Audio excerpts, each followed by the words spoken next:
Hi, welcome to I Can Do That. I'm Jill, a home influencer who's been renovating homes with my husband Mike for 10 years. Together, we've zigzagged across the country with the Coast Guard, renovating 6 homes and counting, and making more trips to the hardware store than we can count. On I Can Do That, we'll be revisiting one of our past DIY projects each week and asking ourselves the big question, would we do it again? So if you've ever looked at a DIY project and thought, I can do that, this podcast is for you. Subscribe now.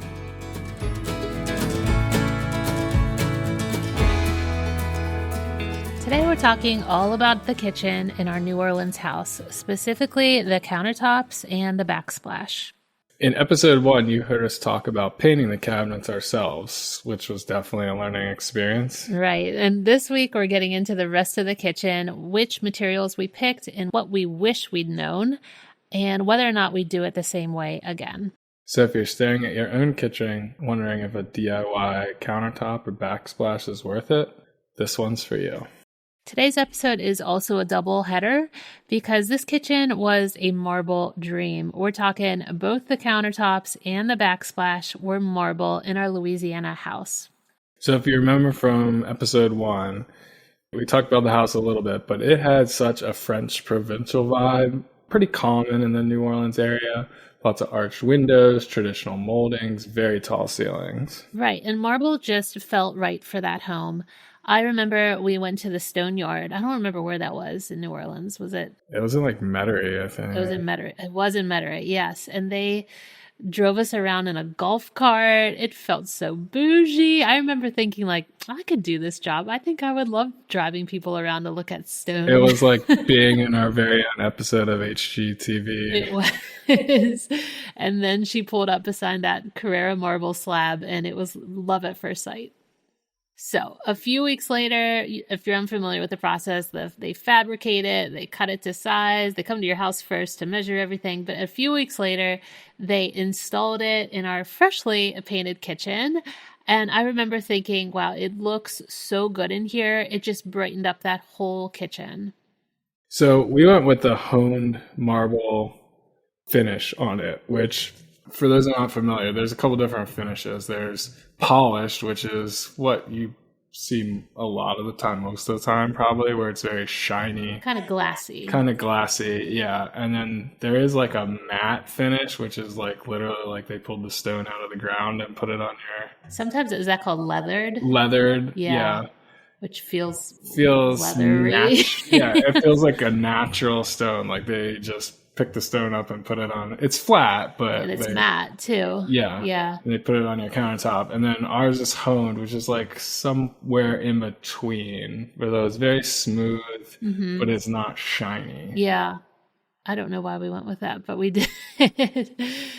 I don't know. It was lovely, though. I'm sure we had a great reason at the time, but I don't remember what it was. I don't know what we were thinking. So let's address the elephant in the room, marble and durability. So I remember when we lived there with it, there was one point where I had like a bowl of fruit, like in a wicker bowl. Basket. Lemons. It was a grapefruit. I was in my grapefruit era. As one does. As one does. And I think the grapefruit like leaked through the basket and there was like an etching that I could not get out. The acid just ate right through that honed marble there. So that was the only spot that we really had to deal with. But it, marble does etch, it does stain. But I'm going to take a stand here. This is a hot topic. And I'm going to say that that's all Big Quartz talking. Hot take. You heard it here first. That's Big Quartz, okay? I don't think there's anything wrong with picking marble as long as you're not someone who's bothered by those types of things. But the fact that we've gotten away from natural stone so much, I think that's all Big Quartz. It's Big Quartz. Big Quartz slander. No, I completely agree. Like, yeah, if you're the type of person who it's going to bother you if your countertop isn't perfect all the time, then marble's not the person for you. But I do think it kind of gives it a little lived in. I mean, it's beautiful, obviously, but if it gets a little messed up and stained, like it kind of gives it a little lived in look. Right. I think it's you cannot replicate the look and feel of a natural stone. It as much as big quartz tries, I think it's something to behold. Okay. All right, Jill. So what's your final verdict? Would you do a marble countertop again? I would. And I'm kind of like thinking maybe we should have done it in this Virginia house, but I don't know why I did. I just kind of was drawn to Taj Mahal at that point. But I think they are lovely and they're classic and they're just gorgeous. What about you? Would you do it again? I would absolutely do it again. Oh, interesting. All right. Well, like I said, this one is a double header, so we didn't stop there.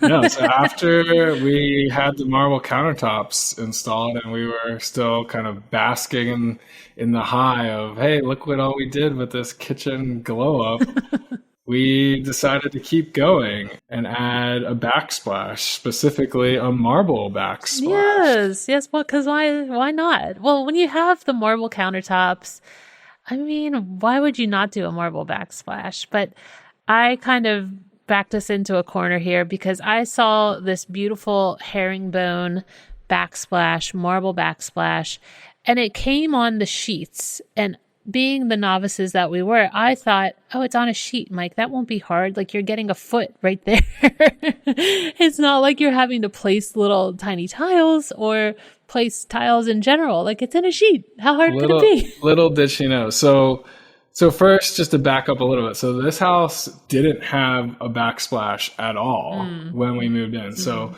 part of what we got lucky for, I guess, in this project is we didn't have to do the step of removing a backsplash.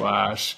And then if anyone's ever removed tile, like usually you have to replace the whole wall behind the tile too. Like it doesn't just come off. So we didn't have to do that, fortunately, here. But back to the herringbone marble. So just so everyone understands, we're talking about herringbone tiles on a matte, matrix. Well, each individual marble herringbone was about 2 inches long by 1 inch wide. So a little tiny rectangle. And they're all lined up on these sheets. Oh. And that made the majority of the tiling pretty easy, but it's when you got to the edges that things really got tricky. Right. If you've ever seen one of those tile sheets, the edges are kind of zigzaggy. So they can lock in together. So they can interlock, but they interlock on the sides, but they don't interlock at the top or at the bottom, say where your tile backsplash would meet your marble countertops. You're going to have these little gaps that you have to then fill. So we rented a table saw from Home Depot, a wet saw. That picture pops up on my phone all the time of you sitting at that saw in the Louisiana heat, like sweat dripping off of you.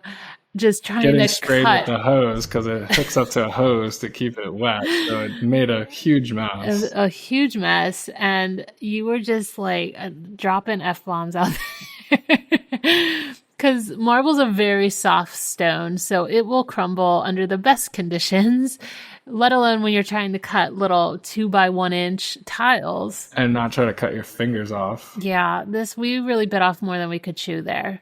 I mean, even when we've done marble since then and we've used tile professionals, they have said to us, make sure you're buying so much excess marble because it's going to break.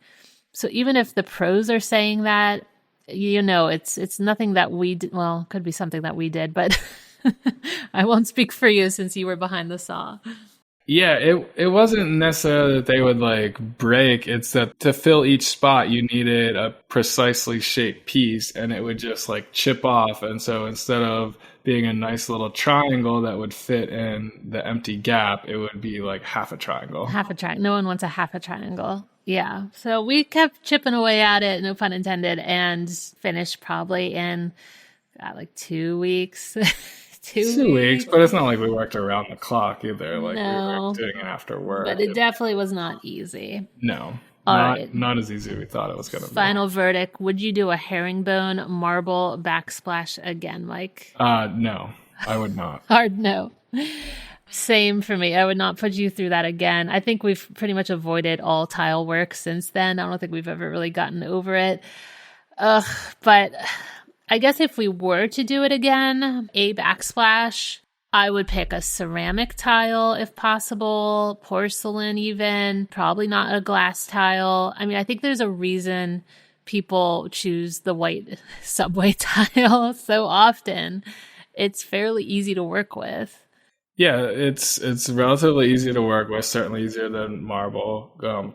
They're usually rectangles, so most of the cuts are straight, which obviously makes it easier as well. So yeah, it's classic for a reason. Yeah, classic for a reason. But yeah, if you don't want to do that because everybody's doing that, I would at least stick to a ceramic in a medium size. Nothing too big, nothing too small. That's my tip there. And keep your expectations low. It's probably going to take you longer than you think. Yeah. I wonder if we had a backsplash to take out. Would that have given us pause? Like, man, this is going to be tough. Like, these walls aren't straight. Maybe. I don't know. I think back in those days, we were still kind of like we could do anything. All right. So next week, we're going to shift gears a bit and talk about a very different kind of project when we became landlords for the first time. All right, let's open the Honeydew Hotline, Mike, where we answer your DIY conundrums. Okay, every week we're going to pick one listener's question to answer right here on the show. If you've got a project or just want to settle a renovation debate with your spouse, we're here for it. We would know nothing about that. Okay, so today's question comes from Sydney in Birmingham. That's not confusing at all. Sydney in Birmingham. She asks, what's your take on marble look tile? I want that classic look, but will it look fake? That's a great question, Sydney. So I think you have to be careful with marble look tile. There's a lot of bad marble look tile out there. I've sorted through it myself. And certainly some of it can look and feel fake, almost like someone took a picture of marble and printed it onto a tile. Mm-hmm. Yeah, some of them look like they took a marble tile and put it on a scanner, like an old school scanner. And like, spoiler alert for those who don't know how tile's made, like some of them, that's like actually what they do. That is what they do. So it does exist. I mean, we have done marble look backsplash tile before, and I think it looked fairly good. I don't know though, especially if you have marble counters, I definitely wouldn't do marble look for your backsplash. Yeah, if you have real marble countertops. Oh, it's going to look so phony beside the real stuff. But say she has like some other type of countertop, then you could find like a decent looking one, and I think that's fine. Less maintenance and well, like when we did it, we had quartz countertops that had a little bit of veining in it, but not a whole lot. So it wasn't that like fake marble looking quartz either. And the tile we chose was similar. It had a little bit of veining, but just a little, so it wasn't plain white. And it looked pretty good. So what's your final take? Well, my final take would be, if you love marble, I think a backsplash is one of the best places to do it, because you don't have to worry so much about like if it were a countertop. So I'm encouraging, as far as the maintenance goes, I would encourage her, just do the real deal. It also tends to be a fairly small area. So while it does cost more typically than regular tile, you won't spend as much if it's just a backsplash. Yeah, I feel like backsplashes, just off the top of my head, I think we paid maybe $1,800 for the last one that we did, and that was paying somebody to do it. So it's not the biggest expense out there. I mean, it's not cheap, but I think just go for the full thing. Go for the real deal if you can. Do it, Sydney. Do it, Sydney. All right. Thank you for submitting the question. If you also have a question about a DIY you're contemplating, maybe you got a debate going in your house, maybe you've got a Pinterest project that you're dreaming up, send us a DM. You can find me at Classically Jill on Instagram. Just put podcast really big in your message so I don't lose it. Or we're going to be sharing posts of all of our DIYs to that account as well. So you could always leave a reply on the post, and we might pick your question for the Honeydew Hotline. So from long distance tenants to late night plumbing techs, we're sharing the lessons we learned, what we'd never do again, and whether we take the leap into rentals all over again. Right. So don't miss it. Make sure you're subscribed so it lands right in your feed. And if you're enjoying the show, we'd love a quick review. And if you want, you could share it with a friend who's maybe also knee deep in a DIY project of their own. Thanks for listening. And remember, if you're thinking, I can do that, maybe you can. Or maybe you can't.